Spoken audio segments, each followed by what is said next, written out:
este es un nuevo tiempo donde el Señor quiere levantar muchos altares de adoración en nuestros hogares. Muchos altares.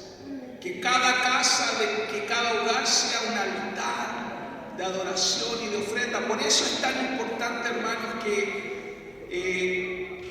nosotros como familias tengamos altares en nuestros hogares, altares al Señor. Cuando hablamos de altares no es que usted va a construir algo ahí, sino que usted, aunque sea una vez a la semana, en la noche, a la hora del almuerzo, en la mañana, en su hogar, usted pueda tener un tiempo de honrar al Señor, de levantar, porque esas son pequeñas llamas que vamos levantando, pequeñas luces que vamos levantando en medio de las ciudades. Y si usted es el único en su familia o la única en su familia, bueno, usted ahí levanta el altar y dice: Señor, mi hogar es un altar de ofrenda a ti. Mi hogar, queremos que mi hogar sea una luz en medio de estas tinieblas. Amén. Así que le puede decir al que está al lado tuyo: vamos a levantar un altar de adoración en nuestro hogar. De eso se trata. Y es muy importante, nosotros estamos hablando y viendo que existe un evangelio. ¿Cuál es el evangelio? La buena noticia. ¿Cómo se llama? El evangelio del reino de Dios. Dígale al que está atrás suyo. Se llama el evangelio del reino de Dios.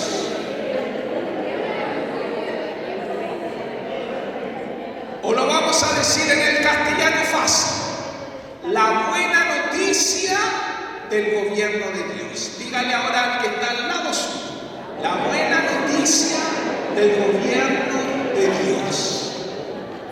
Es una buena noticia.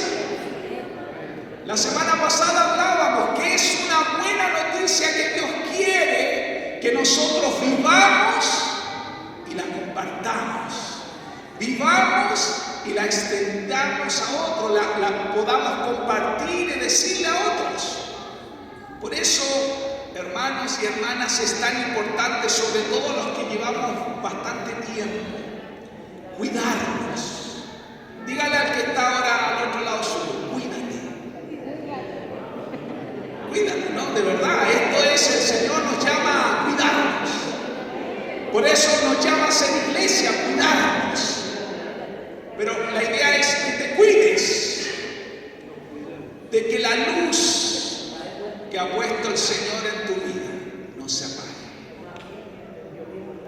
Porque ¿quién apagó la luz? Para eso son buenos, ¿eh? Para ser puro.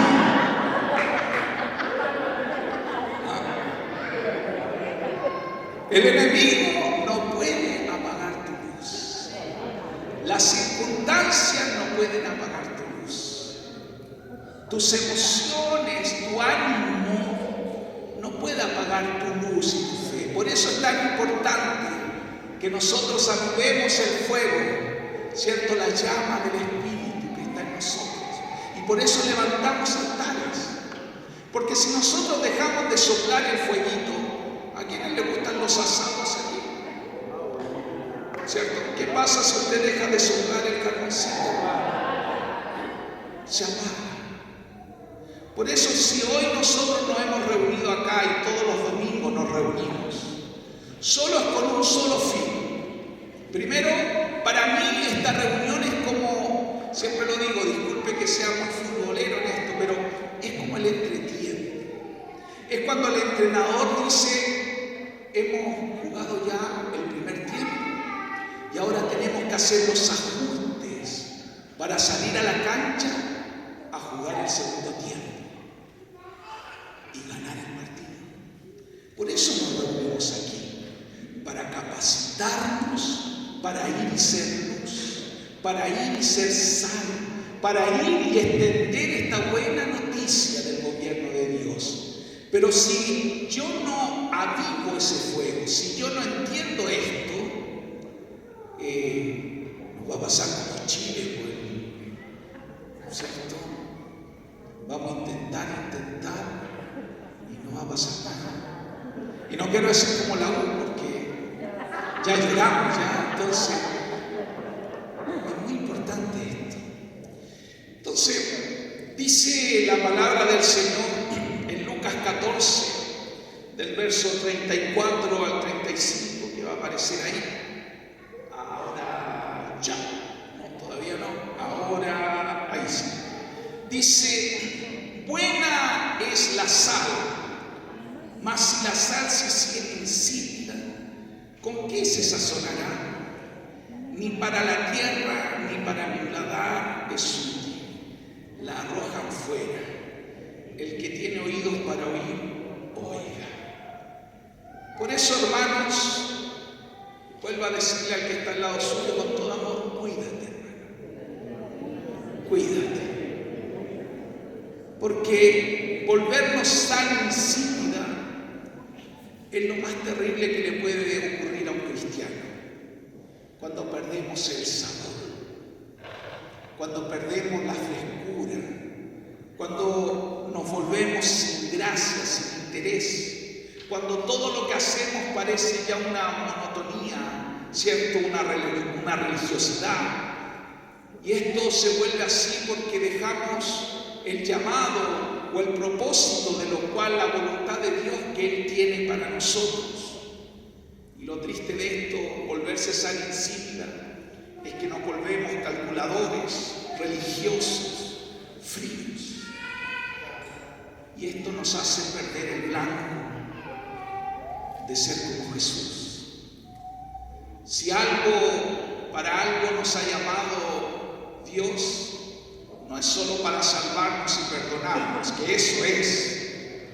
No es solo para llevarnos al cielo y al paraíso, que eso es.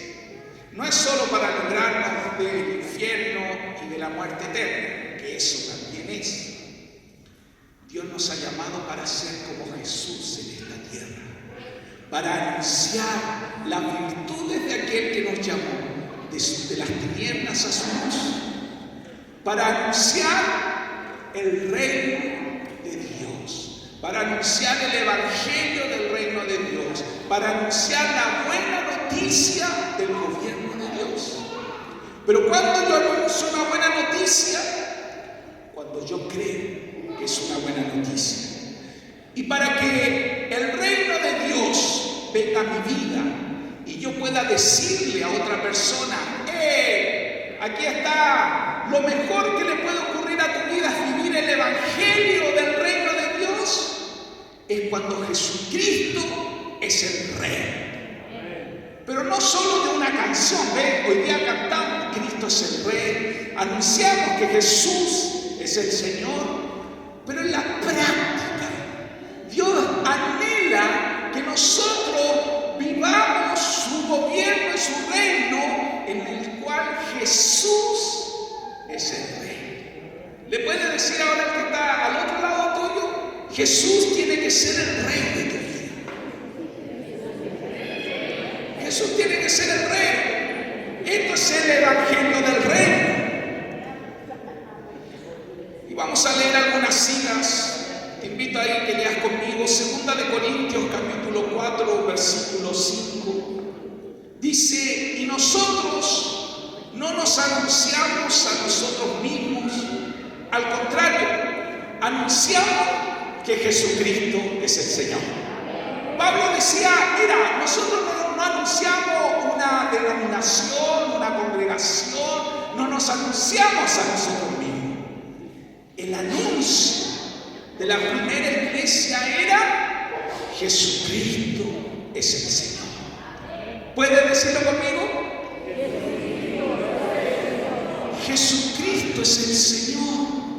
Jesucristo es el Señor. Por eso cuando Cristo vuelva, cuando nosotros decimos Maranata, ven Señor Jesús, cuando Cristo vuelva, dice que toda rodilla ha de doblarse de los que están en el cielo y en la tierra y debajo de la tierra, y toda lengua confesará que Jesucristo es el Señor. Por eso nuestro anuncio es: Jesucristo es el Señor. Repita de nuevo. Ese es nuestro anuncio. Nosotros no anunciamos chicles ni chocolates. Es verdad que Jesucristo tiene muchos chicles y chocolates. Dicho así, Jesucristo tiene muchos regalos. ¿Sabías eso?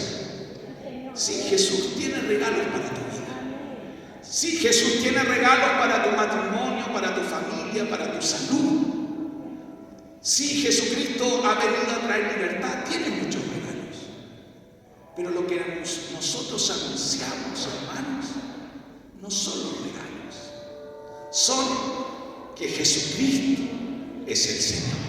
Amén. Esto era lo que anunciaba la primera iglesia. Y por eso es importante entender, hermanos, porque nosotros vivimos, la primera iglesia lo vivió, y nosotros también vivimos bajo podríamos decir, dos gobiernos.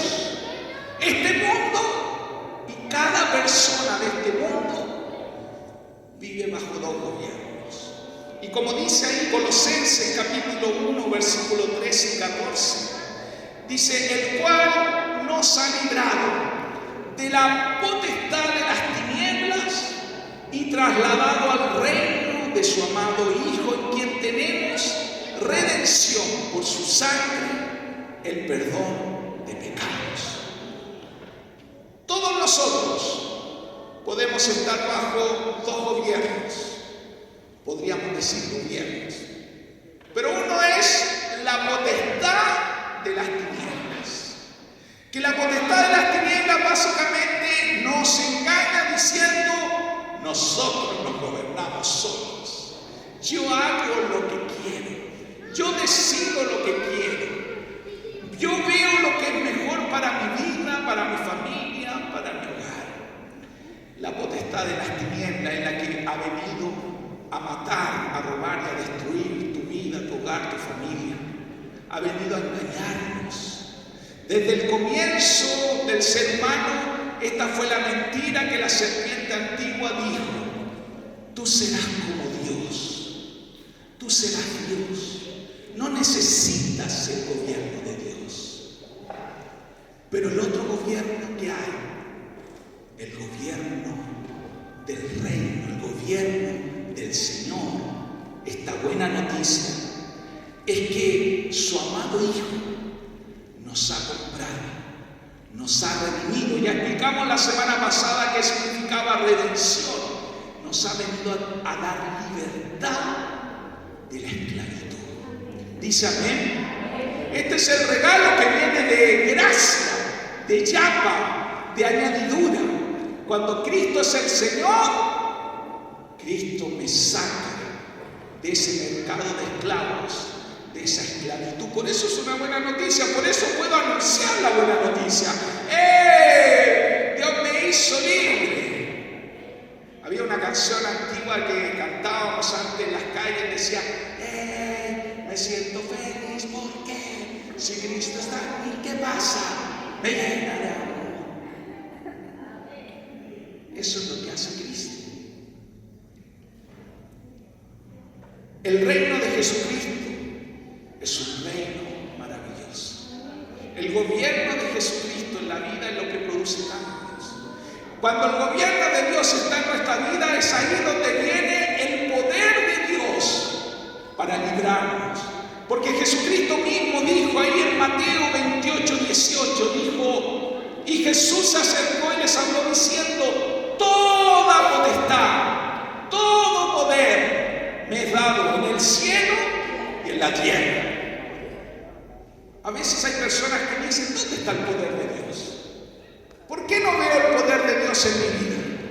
¿Por qué pareciera que a veces, pareciera que Dios no me escucha? La pregunta es, ¿Jesús es el Señor de tu vida? ¿Jesús está reinando en tu hogar, en tu familia? Porque ahí es donde el poder de Dios viene. Dice, lo leímos la semana pasada, Mateo 6:10, que, bueno, la versión que todos nosotros conocemos es el Padre Nuestro, que dice, venga a nosotros tu reino y hágase tu voluntad en el cielo como en la tierra. Pero me gusta esta versión que dice, ven y sé nuestro único rey.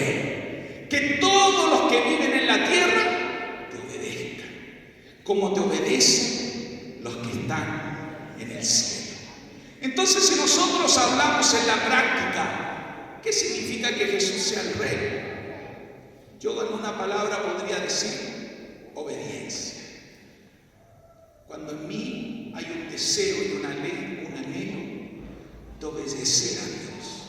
Y aunque me cuesta, me es difícil, pero mi anhelo, mi deseo profundo es, Señor, obedecerte en todo. Eso es que Jesús sea el Señor. Por eso cuando Jesús es el Señor, es cuando vienen todos los cambios, cuando el poder de Dios se activa en la vida de una persona, en el matrimonio, en la familia, en el hogar, en las finanzas. Aún inclusive podríamos decir en la salvación. Dice, salvación significa salud, hermano. Y dice Romanos capítulo 10, ahí en los versículos 8 y 9 y el 13, más que dice, cerca de ti está la palabra en tu boca y en tu corazón. Esta es la palabra de fe que predicamos, que si confesares con tu boca que Jesús es el Señor y creyeres en tu corazón que Dios le levantó de los muertos, serás salvo, porque todo aquel que invocare el nombre del Señor será salvo. Esta es la palabra de fe que tú y yo debemos predicar, pero debemos primero predicarnos a nosotros mismos. A ver, dígase, me predico, me quiero predicar, que Jesús sea el Señor. Porque si yo soy bueno para predicar a otros y no me predico a mí mismo, ¿en qué me transformo? En un religioso, en un hipócrita, que sé los conceptos, pero no vivo. Por eso nos transformaríamos en hermanos gatica, ¿cierto? Gatica, gatica. Dígale al que está a su lado, no seas un hermano gatica. El gatica es el que predica y no practica, ¿cierto? Entonces, Dios nos llama a practicar la fe. ¿Y qué significa confesar a Jesús como el Señor? Esto es algo que siempre lo hablamos, lo reiteramos, lo afirmamos, para que nuestros ojos del entendimiento se abran, y no solo en un concepto, sino en que la verdad de Dios, que dice, conoceremos la verdad, y esa verdad es la que nos hará libres. Y cuando confesamos a Jesús como el Señor, lo que estamos diciendo es que Jesús sea el Kyrios. A ver, diga conmigo Kyrios. Kyrios. Una vez más, Kyrios. Kyrios. Otro le llaman Kairos, que también viene de ahí mismo esa palabra. Es una palabra griega.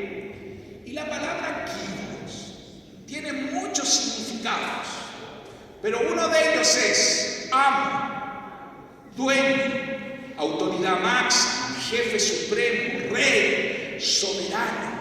Es lo que nosotros le llamamos Señor. Por eso cuando alguien dice Señor, no es que estamos diciendo algo por cortesía. Yo sé que nosotros en nuestro lenguaje español usamos el Señor como cortesía, como educación. El señor Pérez, el señor González, el señor Bustamante, ¿cierto? Pero confesar a Jesús como el Señor, ¿sabe lo que le estoy diciendo cuando le digo Señor Jesús? Le estoy diciendo, tú eres mi amo, tú eres mi dueño, tú eres mi rey, tú eres el que manda, tú eres lo primero, no hay otro. Y cuando yo hago una confesión de Jesús como Señor, es ahí donde vienen los cambios profundos y trascendentes.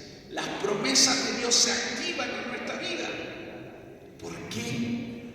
Porque Jesús es el Señor. Por eso es maravilloso este reino. Por eso es maravilloso esta buena noticia del gobierno de Dios. Cuando uno la empieza a experimentar, es maravilloso. Y el problema muchas veces es que algunos la hemos experimentado y después con el tiempo vamos dejando. Pareciera que nos vamos volviendo como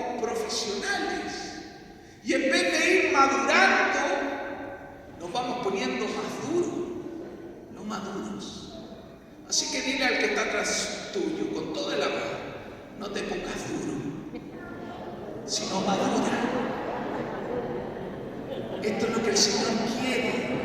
Un corazón enseñable, un corazón de discípulo. Por eso cuando hablamos de Kyrios, la palabra Señor aparece más de 600 veces en el Nuevo Testamento. Es la esencia de Jesús. Y aunque Jesús viene a salvarnos, aunque Jesús viene a perdonarnos, aunque Jesús viene a amarnos, Jesús vino con un propósito, y es hacer el Señor de tu vida. Por eso la palabra que predicamos de fe, ¿cuál es? Que Jesucristo sea el Señor. Esa es la palabra de fe. No es solo ven a la iglesia. Nosotros, aunque nos reunimos acá, solo venimos aquí a tomar el aliento para el segundo tiempo, para lo que Dios espera de nosotros. Por eso, entonces, en la práctica, que creo que es muy importante si nos tenemos que cuidar para que la luz no se apague en nosotros, para que la sal que somos nosotros no nos volvamos insípidos, sin sabor, sin gusto, una sal que nos sana. Es muy importante entender en la práctica qué significa que Jesús sea el Señor. Dice Mateo 7:21, no todo el que me dice Señor, Señor, entrará en el reino de los cielos, sino el que hace la voluntad de mi Padre que está en los cielos. Entonces, hermanos, hermanas, no es solo decir Señor, Señor. No es solo decir eso. No es solo saber que Señor, se usa la palabra Kyrios.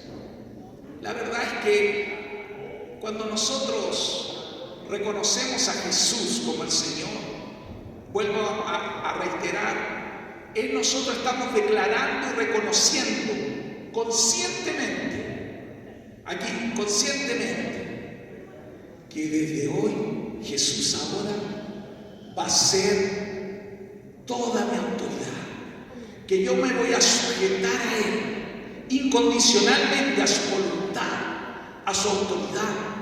No me voy a volver un cuestionador, no me voy a volver alguien que está diciendo ¿y por qué? ¿Y por qué? ¿Y por qué?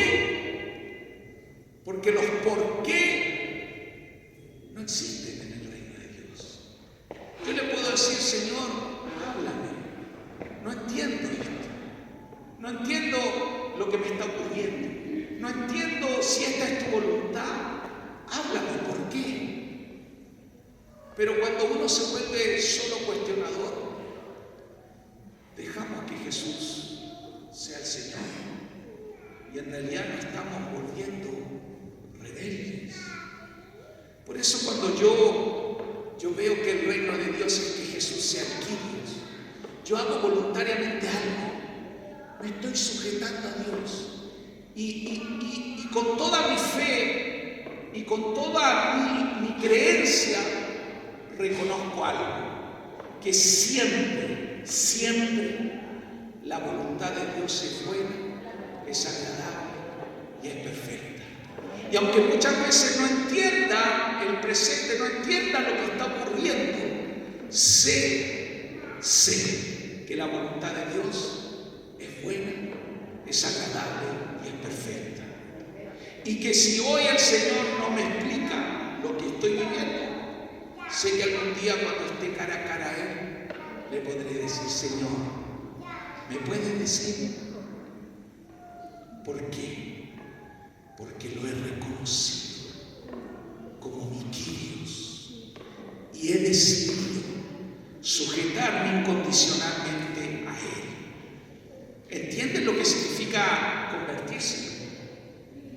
También dice Lucas 14:33. Lucas 14:33 dice, así pues, cualquiera de vosotros que no renuncia a todo lo que posee, no puede ser mi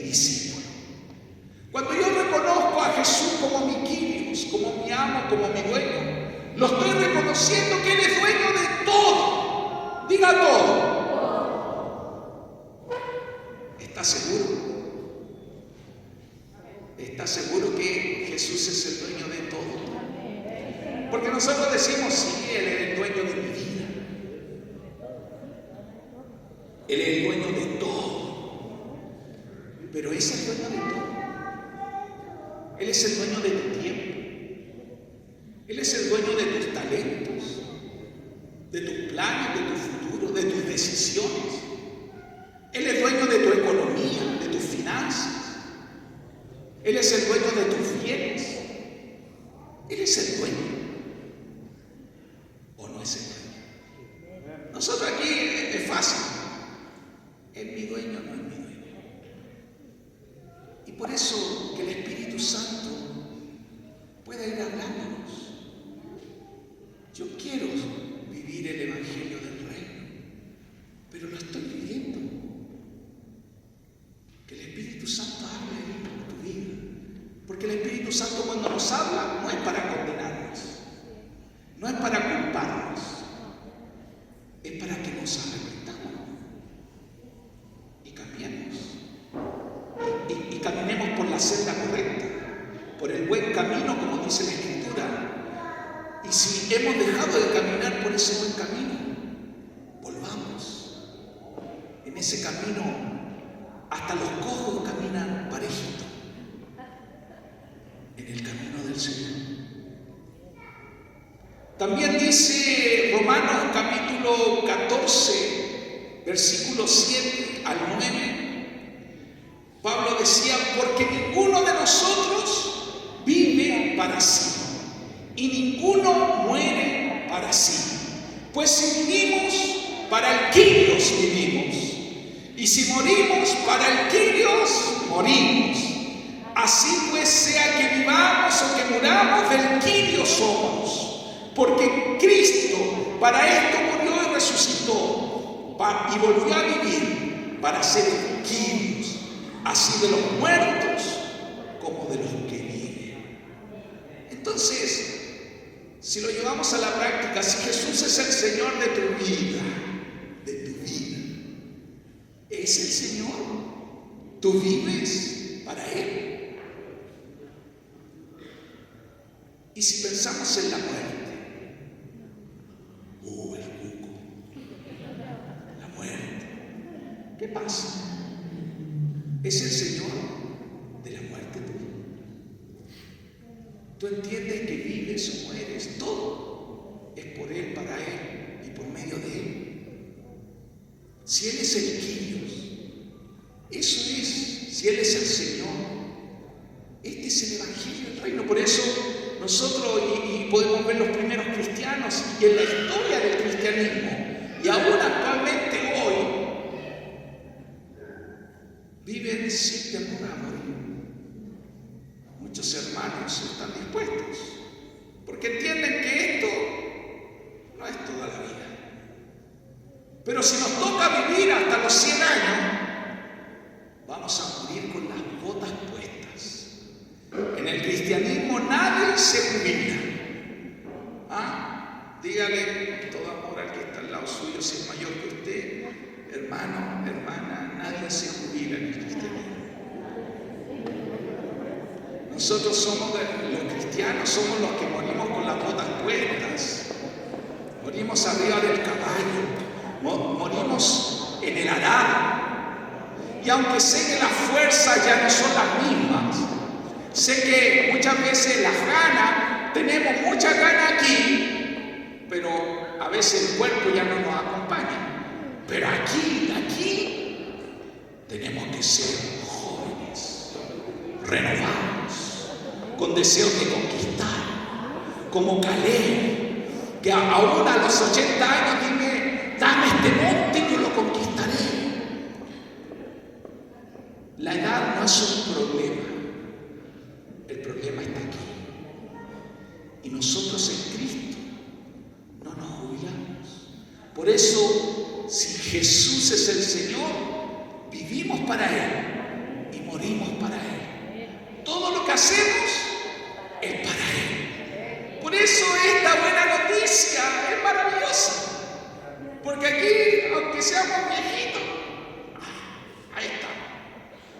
¿cierto? Y aunque seamos niñitos, también ahí estamos. Todo, en toda edad, en toda época.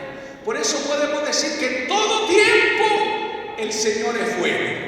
Y el Señor es bueno en todo tiempo. En todo tiempo.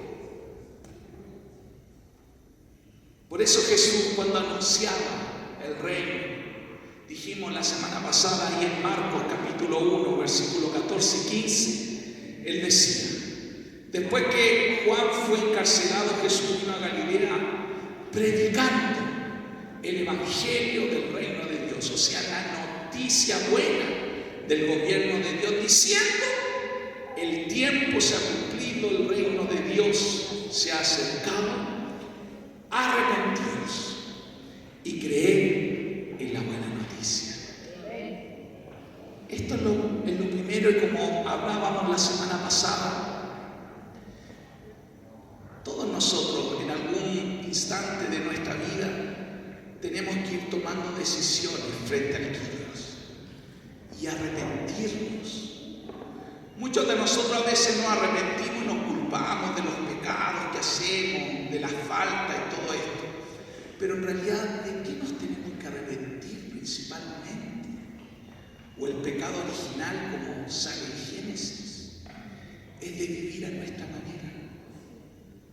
Es de vivir haciendo nuestra propia voluntad, nuestros propios deseos. Ese es el pecado original, el yo, el orgullo. Eso es lo que tenemos que matar en nosotros. Y ojalá que podamos matarlo rápido, porque morir de a poco, hermanos.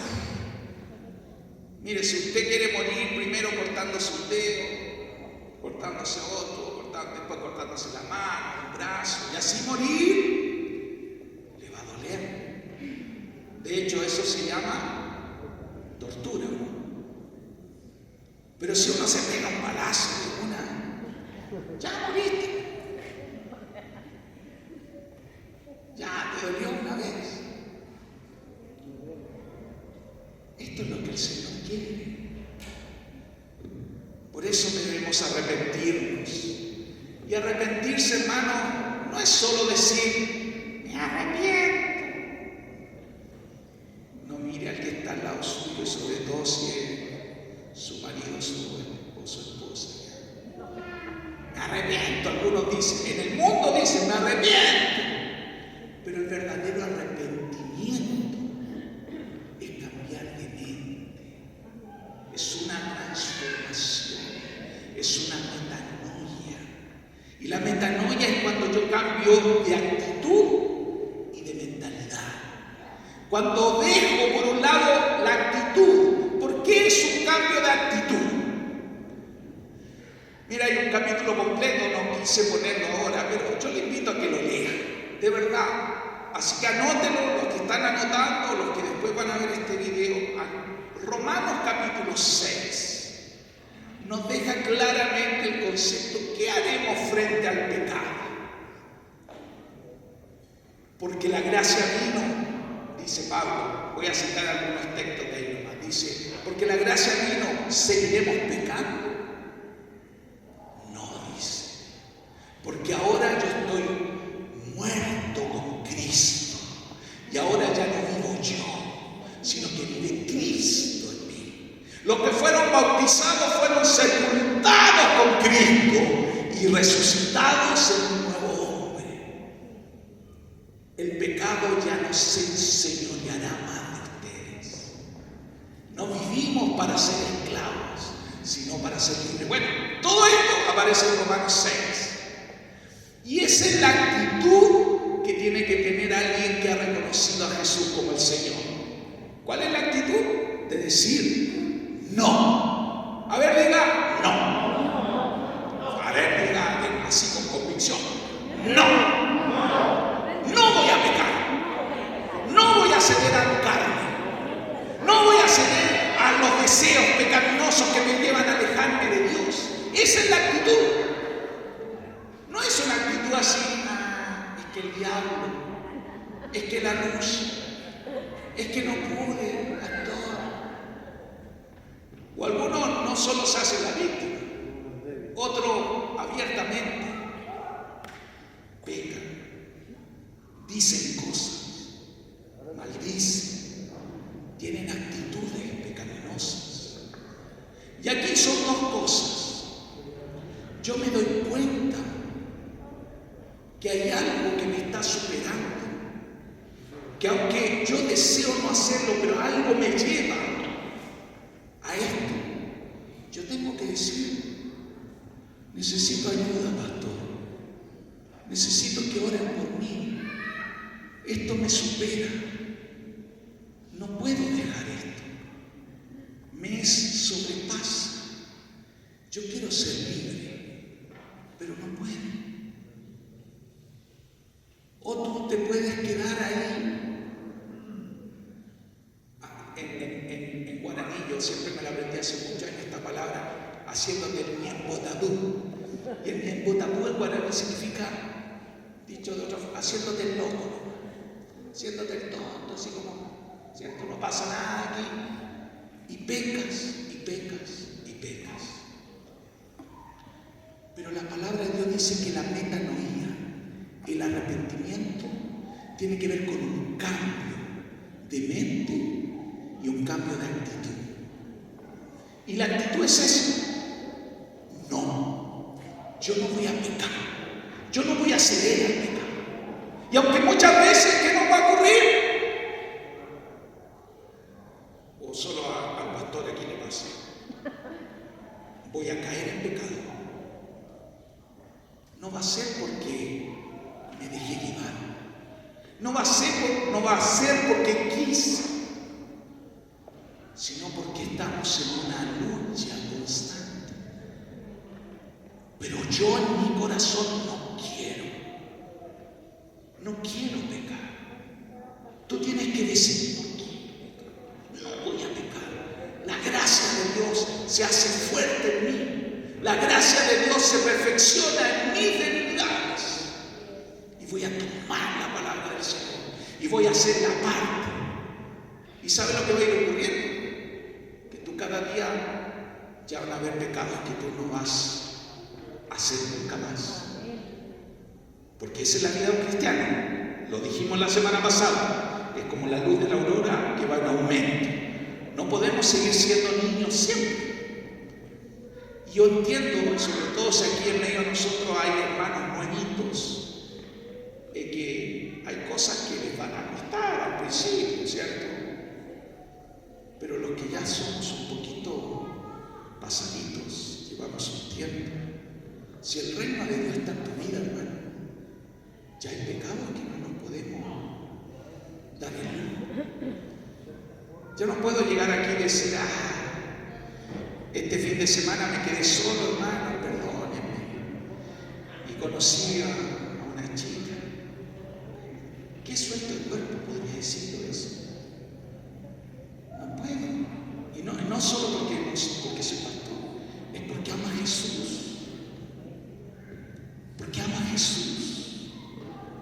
Porque ama a Jesús, no le puedo decir a mi esposa, separémonos. Porque ama a Jesús. No puedo maldecir a alguien aunque esa persona me desee el mal, me haya hecho el mal. No lo puedo maldecir porque ama a Jesús. No puedo ser fraudulento, andar con engaños, estafando, mintiendo a otros, porque ama a Jesús. Esto es lo que el Señor quiere. Y en la práctica eso significa la actitud frente al pecado. Porque no tenemos que olvidar que la actitud natural frente al pecado de todos nosotros es que hay una actitud en nosotros, un enemigo interno, que la Biblia le llama la carne, que siempre va a querer la rebeldía. Y por eso tenemos que crucificar la carne. Pero crucificarla no es que me voy a poner y me voy a subir a una cruz ahí. Yo crucifico la carne cuando obedezco, cuando perdono, cuando digo, Señor, no más. Y ahora, el arrepentimiento y la metanoía, que también es un cambio de mente, de mentalidad, eso sí es un proceso. Ese es el proceso que todos nosotros vamos llevando, porque a la medida que vamos aprendiendo la palabra de Dios, ella nos va renovando nuestra mente. Y Y en la medida que nuestra mente va cambiando, yo también voy cambiando. Y eso es un proceso, ¿cierto? Vamos en ese proceso, vamos caminando. ¿Para dónde vamos caminando? Como dice ese coro antiguo, caminando voy a Canaán, a esa tierra prometida. Y ese es un proceso. Por eso la palabra de Dios también nos insta, diciendo que no nos conformemos a la manera de vivir de este siglo, sino que nuestra mente sea renovada, transformada. Porque cuando eso ocurra, y en la medida que ocurre el proceso, yo voy a poder decir, la voluntad de Dios es buena, es agradable y es perfecta siempre. Pero si mi mente no cambia, o no dejo que la palabra de Dios me vaya cambiando, va a ser muy difícil. Por eso, hermanos, cuando nosotros hablamos de rebelión y sujeción, vivir bajo el reino de Dios es vivir en una sujeción a Cristo. Y vivir bajo la potestad de las tinieblas es vivir en una rebeldía, en una rebelión contra Dios. Por eso la rebelión, primeramente, es desconocimiento de la autoridad establecida, de la autoridad de Dios. Es vivir como yo quiero. Eso es ser rebelde. Eso es lo que es el pecado original. Pero cuando yo escojo que Jesús sea el Señor, cuando me sujeto a Él, cuando hay sujeción en mi vida, es cuando yo depongo toda actitud de independencia y me someto al gobierno de Dios para vivir de acuerdo a la voluntad de Dios, a su voluntad. Depongo la rebeldía y ahora me sujeto. Ahora me depongo toda actitud de independencia, de hacer lo que yo quiero. Por eso la rebeldía y la sujeción están en contra. Y por eso, ya terminando, dice Filipenses capítulo 3, versículo 7 al 8, dice: pero cuántas cosas eran para mí ganancia, las he estimado como pérdida por amor de Cristo. Y ciertamente aún estimo todas las cosas como pérdida por la excelencia del conocimiento de Cristo Jesús, mi Señor, por amor del cual lo he perdido todo y lo tengo por basura para ganar a Cristo. Esto es lo que Jesús quiere de nosotros. Pablo lo entendió. Y esto puede quedar bonito en la frase, pero este es el camino, esta es la meta, esta es la buena noticia, que todo lo que el mundo puede ofrecerte, todo, las luces, todo, si yo la estimo por basura para ganar a Cristo, para conocerlo a Él, ahí es donde me vuelvo un triunfador, un vencedor. Es ahí cuando viene la verdadera, hermano, la verdadera felicidad. Es ahí es cuando decimos que el reino de Dios ha llegado a una vida, a la vida de una persona, de una familia, de un matrimonio, de un hogar. Cuando Cristo es el Kyrios, cuando Cristo es el Señor. Y ya terminando, pero póngase en pie. Terminando, quiero contarles algo para que ustedes puedan entender esto. Porque si esto es una buena noticia, es algo que ustedes y yo todos los días tenemos que escoger voluntariamente. A nadie se le puede imponer esto, porque ya dejaría de ser una buena noticia. Nadie puede venir y decirte, ¿cierto? Zamarrearte, conviértete. Porque en esto nos convertimos en discípulos. Y había en la ley de Moisés, en el Antiguo Testamento, aparece ahí en Números, capítulo Deuteronomio 21, aparece una ley que Dios le dio al pueblo de Israel. Y esa ley era lo siguiente. Esa ley era lo siguiente. Decía esa ley que cuando un hermano, para pagar una deuda o si había tomado un compromiso con el pueblo de Israel, tenemos que ver el contexto histórico donde existía esto en el desierto, el pueblo de Israel, y después cuando llegaron a la tierra prometida. Muchas personas a veces no podían pagar sus deudas entre hermanos. ¿Y qué hacían? Pagaban con su trabajo. Dicho de otra forma, se esclavizaban o se hacían siervos del hermano. Le decían, yo voy a pagar esto con mi trabajo, con mi vida. Pero la ley de Moisés decía lo siguiente, o la ley del Señor, decía que si alguien era tomado o se daba por esclavo, solo 6 años podía ser esclavo o siervo de su hermano. Al 7º año tenía que quedar libre. Al 7º año ya no se perdonaban. De hecho, al 7º año hasta las deudas se perdonaban. Los créditos no se podían, si alguien le pedía prestado algo a alguien, a 6 años era el plazo.